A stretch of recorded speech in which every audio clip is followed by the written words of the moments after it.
이런 경우에는 객단가 증대를 목적으로 한 프로모션을 진행하더라도 기존의 객단가 이상으로 큰 효과를 내기가 쉽지는 않습니다. 이 관점에서 고객 획득과 고객 유지의 요소를 미시하게 살펴보려고 합니다. 어떤 비즈니스 문제를 만나게 되든 비슷한 사고의 흐름을 거쳐서 문제를 해결하게 되더라고요.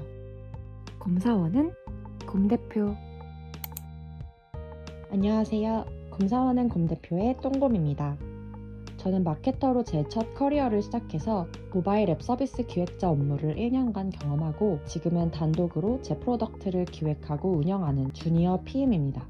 여기서 잠깐 서비스 기획자와 PM의 역할의 차이점은 이전에 업로드한 영상이 있으니 꼭 참고 부탁드리고요. 지난주 PM의 데이터 분석 프레임워크 영상에서 설명드린 이론을 실제로 적용해서 현업에서 데이터로 비즈니스 문제를 어떻게 해결하는지 예시를 들어 설명드리는 응용편을 준비했습니다. 만약 첫 번째 영상을 아직 보지 않으신 분이 있다면 지금 바로 오른쪽 상단을 클릭하셔서 반드시 1편을 먼저 시청하고 다시 이 영상으로 돌아오시는 것을 강력하게 추천드릴게요. PM이 데이터로 문제를 해결하는 방법 응용편, 지금부터 바로 시작합니다.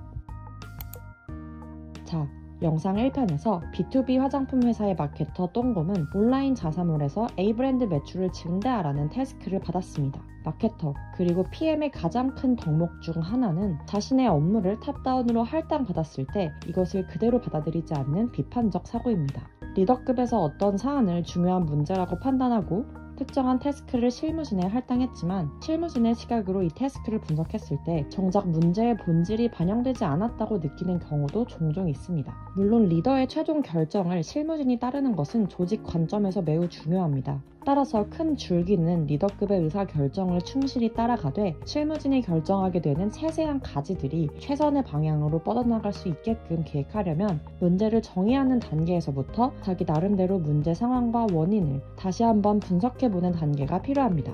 태스크를 막 할당받은 마케터 똥곰이의 사고 과정을 따라가 보겠습니다. 온라인 자사몰에서 A브랜드 매출을 증대하라는 태스크가 떨어졌네? 왜 지금 이 시점에서 A브랜드 매출을 높여야 한다는 리더급 판단이 있었을까? 6개월 전 회사에서 A브랜드를 대대적으로 런칭했고 신생인 만큼 주목하고 있어. 대략적인 매출 데이터를 보면 엄청난 히트작은 아니어도 매출 추이는 나쁘지 않은데 가격이나 마진율이 높은 편은 아니라 유통비용을 상쇄할 만큼 만족스러운 성적이 아니었나 보네. 온라인 자사몰이라고 판매 채널을 확정해준 걸 보니 앞으로는 A브랜드에 대해서는 점차 D2C 전략을 강화할 수도 있겠다. 이번 업무를 내가 잘 해내면 회사에는 도움이 될 거야.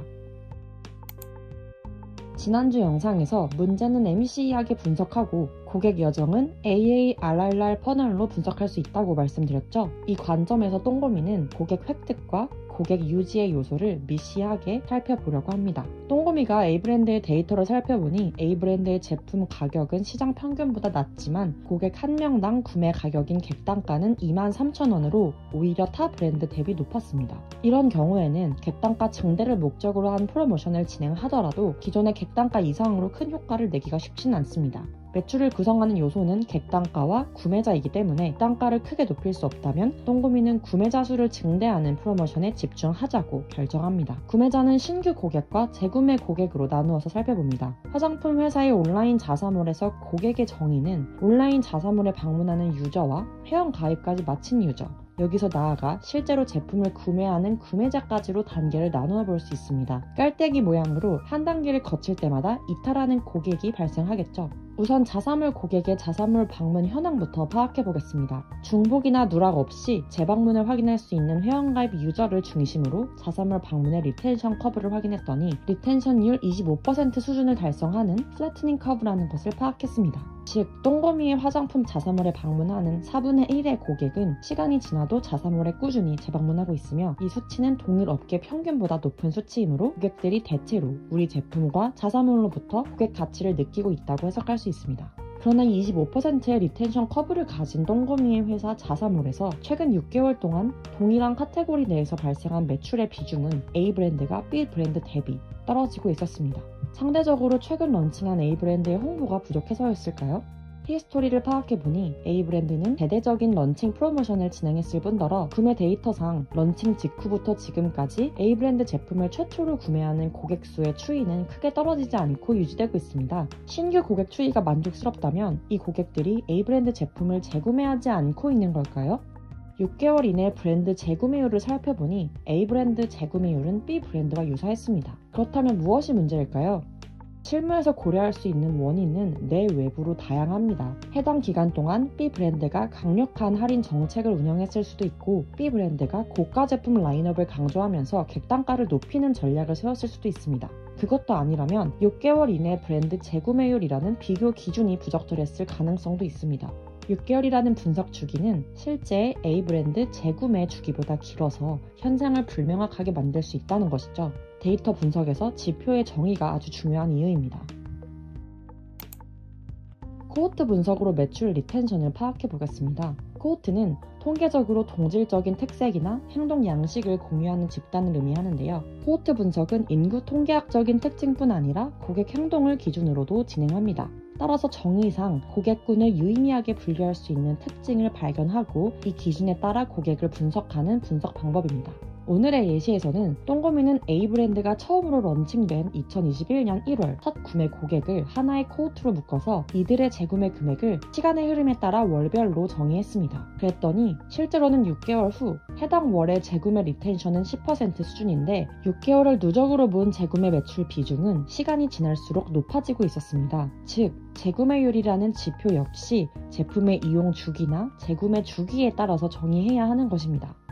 추가적으로 지난 6개월간 자사몰에서 A 브랜드를 구매한 고객 데이터를 분석해보니 고객들은 평균적으로 제품을 70일 주기로 한 번에 2.3개씩 구매하고 있었습니다. 70일을 2.3개로 단순히 나누어 보면 고객들은 제품 한 개를 30일간 사용하는 것으로 해석할 수 있습니다. 즉 고객들은 30일의 제품 이용 사이클과 약 2.3개월의 재구매 사이클을 갖고 있었습니다. 따라서 똥고미는 재구매율의 기준을 3개월로 재정의하고 A와 B 브랜드의 재구매율을 다시 비교 분석했더니 A 브랜드의 재구매율은 20%인데 비해 B 브랜드의 재구매율은 30%로 1.5배 높았습니다. A 브랜드의 재구매율을 높이는 마케팅 전략이 유효할 것으로 파악되는 순간이네요. 즉 똥고미는 자사몰 내 A 브랜드의 재구매율을 개선한다면 A 브랜드의 매출에 유의미한 성장이 있을 것이라는 가설을 도출했습니다. 이렇듯 마케터와 PM은 문제를 정의할 때 지금까지 축적한 도메인 지식과 경험을 바탕으로 다양한 외부 영향도와 제품 특성을 고려해야 합니다. 이를 통해 유의미한 educated guess와 가설을 도출할 수 있기 때문이죠. 지금까지의 문제 진단을 통해 자사몰에서 A 브랜드의 매출을 증대하라는 태스크는 자사몰에서 A 브랜드의 재구매율을 증대하라는 태스크로 보다 뾰족해졌습니다. 이제 똥고미는 도출한 문제의 원인에 대해 논리적으로 정합한 솔루션이 필요합니다. 앞서 분석했던 고객의 재구매 사이클을 고려해서 몇 가지 솔루션 아이디어를 내볼까요? 가장 간단한 방법으로는 이미 기존의 A 브랜드를 구매한 고객 중 재구매 사이클에 도달한 고객들에게 LMS나 FC를 통해 재구매 시에 할인 오퍼를 제안할 수 있겠죠. 구매 이후 이탈 고객에 대한 방법도 제안할 수 있습니다. A 브랜드를 구매한 이력이 있으나 B 브랜드로 브랜드 스위칭을 했거나 재구매 사이클이 한참 전에 지났지만 돌아오지 않는 고객을 타깃으로 할인가를 제안하는 것이죠. 또 신규로 A 브랜드를 구매하는 고객들이 이번 구매로 3개월 내에 재구매까지 고려할 수 있도록 A 브랜드 제품 구매 시 기간 제한이 있는 A 브랜드 전용 쿠폰을 발행할 수 있습니다. 이 관점에서라면 기존의 자사몰 유저와 오가닉하게 발생하는 신규 유입에 더해 디지털 광고를 통해 A 브랜드의 가망 고객을 자사몰로 유도하는 퍼포먼스 마케팅까지도 고려할 수 있습니다. 또한 마케터 똥고미는 이왕이면 단기적인 일회성 매출 증대보다는 고객들을 충성 고객화하여 앞으로도 지속적인 매출을 발생시킬 수 있는 프로모션을 기획하고 싶은데요. 만약 지속적으로 운영하는 장기적인 마케팅 프로모션을 운영할 수 있는 상황이라면 똥고미는 A 브랜드 전용 마일리지 제도나 로열티 프로그램을 기획할 수도 있습니다. 지난 영상에서 그로스 아이디어를 평가하는 방법으로 아이스 스코어링을 소개드렸는데요. 아이스 스코어링을 통해 가장 리소스를 효율적으로 이용하면서 효과적인 결과를 낼 수 있을 것으로 예상되는 솔루션을 선택할 수 있습니다. 총 4가지 안을 아이스 스코어링 해볼게요.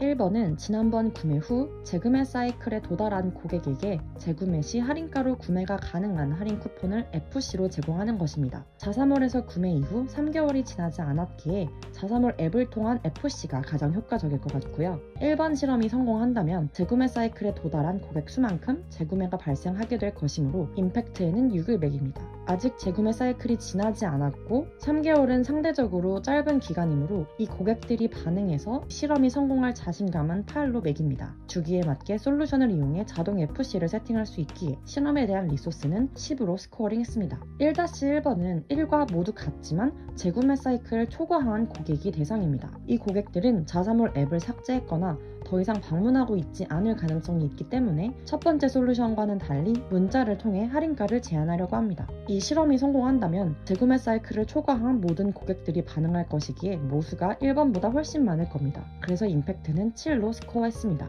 그러나 이미 3개월이라는 재구매 사이클을 초과해서 더 이상 구매 이력이 없는 고객이라면 이 실험이 성공할 가능성은 낮기 때문에 첫 번째 솔루션보다 50% 적은 4점을 스코어링했습니다. 할인 오퍼를 문자로 보내는 실험의 난이도는 첫 번째와 동일하게 10점입니다. 2번은 특정 기간 내에 신규로 A 브랜드를 구매한다면 3개월 내로 할인가로 재구매를 할 수 있는 쿠폰을 함께 발행하는 방법입니다. 새롭게 창출되는 신규 고객에 대해서만 임팩트가 발생할 것이기에 모수가 가장 적어 5로 스코어링합니다. 아직 A 브랜드에 대한 재구매 이력을 확인할 수 없는 신규 고객이 어떻게 반응할지는 예상하기 어렵고 3개월 이내에 사용 가능이라는 조건은 고객이 잊어버릴 수 있는 가능성이 큽니다. 물론 주기가 도래하면 FC 등으로 고객 알림을 보내면 좋겠지만 지금 당장의 구매도 아직 결정하지 않은 고객의 재구매를 기대하기는 어렵기 때문에 4점으로 스코어링합니다. 신규 구매 시의 마케팅, 그리고 쿠폰 이용기간 만료 주기가 도래하면 별도의 알람을 추가로 넣어야 하기에 리소스 측면에서 9점을 주었습니다. 3번은 A 브랜드의 전용 마일리지 제도를 운영하는 로열티 프로그램인데요. 다른 안들이 모두 일회성의 프로그램인 것과 달리 만약 3번 안이 성공하여 지속적인 로열 고객을 창출한다면 사업적인 임팩트는 4가지 안 중에 가장 높을 겁니다. 그러나 로열티 프로그램이 고객에게 만족스러운 혜택을 주면서도 동시에 사업적으로 이윤까지 창출하기란 어려운 일입니다. 또한 전체 브랜드가 아닌 오직 A 브랜드에 대한 마일리지 제도는 확장성이 낮은 편이고 오히려 원래 A 브랜드의 충성 유저들만 이용하게 되면서 마진만 깎아먹는 형태가 될 수도 있습니다. 따라서 적절하게 줄다리기를 하면서 매력적인 로열티 프로그램을 설계할 수 있을지에 대해서 사업적인 자신감은 중간 정도로 스코어링합니다. 이 실험의 난이도는 4가지 안 중 가장 낮은 5점을 매겼습니다. 이 결과만 놓고 보면 우리는 고민 없이 1번 안을 선택해야 합니다. 그러나 아이스 스코어링에서 임팩트와 자신감, 난이도는 1:1:1의 가중치를 갖지 않아도 됩니다. 만약 현재 비즈니스 환경에서 가장 중요한 것이 사업적 임팩트라면 해당 요소에 2배를 주는 식이죠. 똥고미의 경우 당장 1개월 내로 개선을 만들어내야 하는 마케팅 태스크를 1인 받았기에 가장 총점이 높으면서도 난이도가 낮은 2가지 안, 즉 1안과 1-1안을 동시에 수행하기로 결정했습니다. 이렇게 어떤 솔루션을 운영할 것인지 우선순위가 결정되었다면 선택한 솔루션에 대한 구체적인 KPI 세팅이 필요합니다. 어떤 수치가 프로모션이나 프로덕트의 성공인지 정의하는 것은 전적으로 담당 마케터나 PM의 권한입니다. 이 태스크에 대해 가장 깊은 고민을 거쳤으며 실제 퍼포먼스를 예측하기 위해 다양한 층위에서 과거의 데이터를 분석한 사람이기 때문입니다. 이런 책임자의 개념을 DRI, 최종 의사결정권자라고 부릅니다. 애플에서 도입되고 국내에서는 토스에서 사용하고 있는 개념인데요. DRI는 비즈니스 의사결정의 주체이면서 실행의 주체가 되므로 결과적으로 퍼포먼스에 대한 책임의 주체가 됩니다. 마케터별로, PM의 성향별로 다를 수는 있지만 저는 개인적으로 목표 KPI를 현실적인 예측치보다는 조금 더 챌린징한 수준으로 잡는 것을 추천드립니다. 지난번 영상에서 말씀드린 시나리오 애널리시스 접근법에서 베이스 시나리오와 베스트 시나리오의 중간 지점을 KPI로 설정하는 것이죠. 예를 들어 해당 프로모션을 통한 추가 매출을 산출하는 똥거미의 베이스 시나리오 계산식은 이렇습니다. 평균적으로 자사몰 앱의 마케팅 수신동의 비율은 30%, FC 클릭률은 20% 수준이며 할인 쿠폰에 반응하는 비율은 30%입니다. 1안과 1-1안에 해당하는 전체 타겟 모수 중에 현재 자사몰 앱의 액티브 유저 인원 곱하기 마케팅 수신동의 비율 0.3 곱하기 FC 클릭률 0.2 곱하기 프로모션 반응률 0.3은 전체 기대 고객 수가 됩니다. 그리고 객단가에 대한 변화율 기대치는 기존의 할인 프로모션을 운영했던 과거 실험 등을 베이스라인 지표로 삼아 계산하면 됩니다. 솔루션 가설과 목표치는 프로모션이 종료된 이후에 반드시 이 결과를 분석하고 회고하는 프로세스로 이어져야 합니다. 그래야만 테스트 결과를 축적할 수 있고 추후에도 이 데이터를 기반으로 비즈니스 의사결정을 내릴 수 있으니까요. 물론 실무에서 마케팅 프로모션이나 프로덕트 기획은 각 회사의 상황이나 조직 문화, 직무의 R&R에 따라서 매우 상이합니다. 또한 현실에서의 비즈니스 문제는 오늘 예시로 들어드린 마케팅 태스크보다 훨씬 복잡한 경우가 많습니다. 그렇지만 어떤 비즈니스 문제를 만나게 되든 비슷한 따뜻한 사고의 흐름을 거쳐서 문제를 해결하게 되더라고요. 저 역시 성장하려고 노력 중인 주니어 PM이기 때문에 오늘 말씀드린 내용이 혹시 부족한 점이 있다면 따뜻한 댓글을 부탁드리고요. 오늘 영상이 도움이 되셨다면 좋아요와 구독, 알림 설정까지 부탁드립니다. 저희가 영상을 만드는 데 큰 힘이 됩니다. 다음에도 유익한 영상으로 돌아오겠습니다. 감사합니다. 지금까지 똥곰이었습니다. 안녕.